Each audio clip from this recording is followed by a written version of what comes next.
A igreja, no início, ela compreendia muito bem que existem ministérios que são carismáticos. Vamos explicar um pouco aqui dessa palavra, porque hoje em dia a palavra carismático ela tem muitas conotações. Sim. E hoje eu quero apresentar uma terceira. Quais são as duas primeiras mais conhecidas? Existe uma ideia mais psicológica de carismático. Fulano é muito carismático. Em todo lugar que chega, é simpático, todo mundo gosta, Sim, né? tipo eu. Vai falar que eu sou carismática. A Tatá é muito carismática, ela chega na câmera, faz acontecer, etc. Então, essa palavra aqui, ela está sendo usada para se referir a uma pessoa expansiva, simpática, de presença no ambiente, mas presença humana. Sim. Não faz muito, não tem muito a ver o uso dessa palavra nesse contexto com a semântica dela, com o significado original dela. A palavra carismático vem de caris em grego é graça. Então, assim, talvez queira dizer fulano é carismático, nesse sentido expansivo, porque quer dizer que a pessoa é graciosa.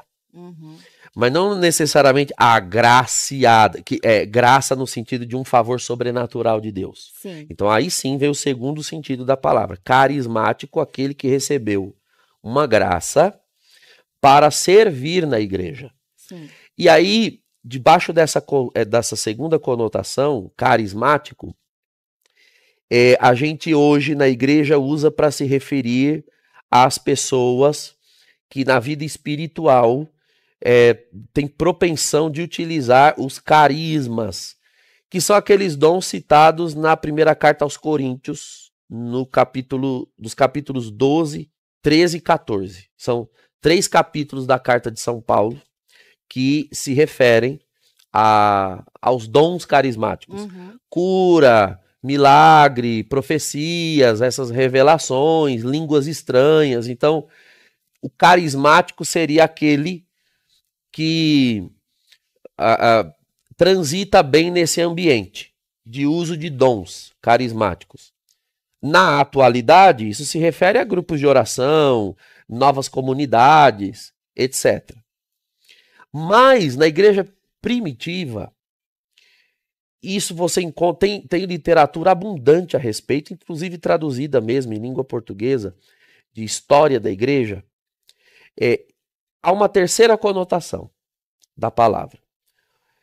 Carismático não é só quem porta esses dons, no sentido sobrenatural, e também não é só aquela pessoa graciosa, pessoa de presença, mas existem ministérios, ou seja, ofícios, funções na igreja, que são graças especiais.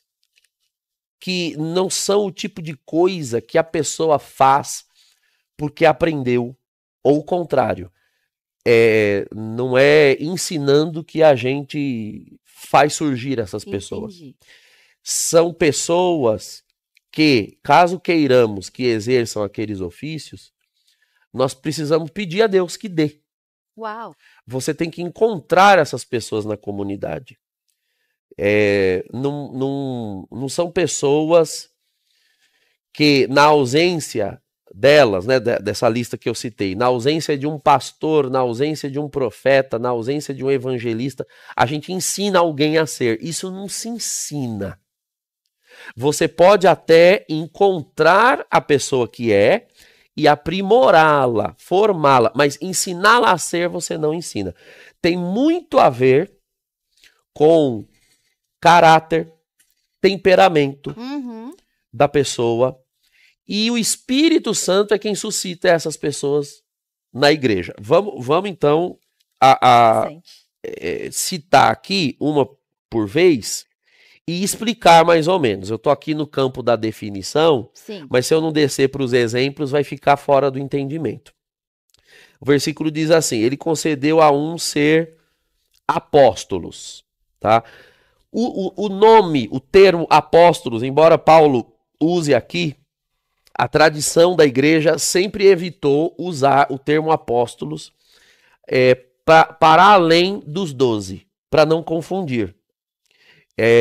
Porque aqui apóstolos seriam aqueles que são ávidos por missão, por fundar novas igrejas, comunidades locais. Sim. Novas comunidades locais. Como os 12 apóstolos foram os primeiros a fazer isso, por mandato do Senhor, então cabe a eles esse título. Mas a igreja sempre evitou chamar qualquer um outro de apóstolos após a morte dos 12 apóstolos, para não confundir. Vamos focar aqui nos que vêm logo em seguida. Há outros profetas. Esse é mais... Exato. Profeta, mais próximo. se vocês procurarem aí depois, isso encontra muito fácil. No Google tem o texto completo do primeiro catecismo da Igreja Católica, que chama-se Didaqué. Didaqué. Fininho assim, eu tenho a versão impressa, eu tenho 2 cópias. Soletra, padre, tá? As pessoas vão procurar. Didaque. Beleza. Tá? Didaqué, do jeito que fala. Didaqué. Muito fácil. Lá, salvo engano, no parágrafo 12 ou 14, tem que dar uma olhada. Mas tem um capítulo dedicado aos profetas. Existia 2 tipos de profeta. Os que tinham o dom da profecia mesmo, de comunicar revelações do Espírito Santo. Mas não só isso. O profeta era alguém que ele tinha o dom de fazer correções fraternas. Que é uma coisa difícil de fazer. Duríssima. Então eram homens e mulheres que transitavam entre as comunidades na igreja primitiva e iam levando mensagens, tanto da parte de Deus quanto pregações mesmo inspiradas,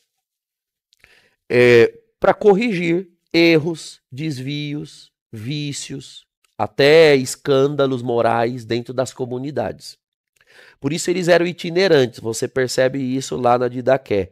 Eles viajavam muito de uma comunidade para outra, para que na comunidade, na reunião da comunidade, eles literalmente soltavam a bomba e saíam correndo. Então, olha, Deus manda corrigir fulano, cicrano, e às vezes corrigir até o bispo local, os diáconos locais, o clero local. Sim. Então eram homens itinerantes.